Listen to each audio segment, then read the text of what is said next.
The ancient Greeks had a word for why smart people believe in stupid things. They called it amathia. It is often translated as ignorance, but that does not quite capture its depth. Amathia is not a lack of intelligence. It is actually intelligent stupidity, the corruption in those who know how to think but refuse to. Socrates believed that amathia was the root of all evil. Ignorance, not the ignorance of not knowing, but the ignorance of not wanting to know. There is only one good, Socrates said, knowledge, and one evil, ignorance. In the dialogues of Plato, Socrates describes men like Alcibiades, educated, brilliant, and utterly lost. Alcibiades was a general and a politician, admired for his eloquence and his ambitions. But Socrates saw something fatal within him, the illusion of wisdom. He mistook cleverness for understanding. He could argue any position, win any debate with anybody, and yet never question himself. That, Socrates warned, is the essence of amathia.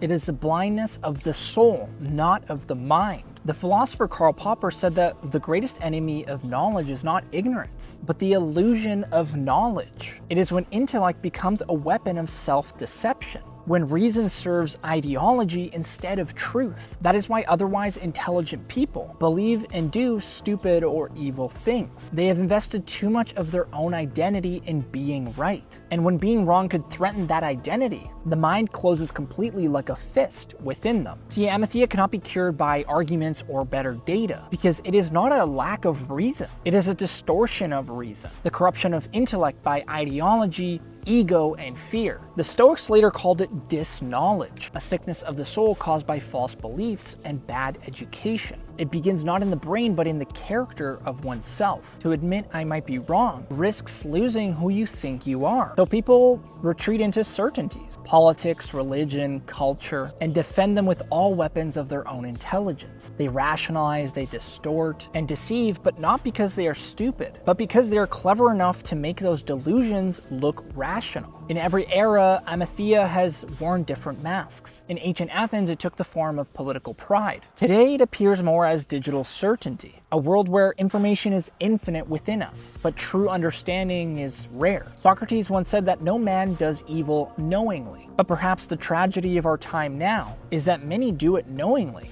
and call it good.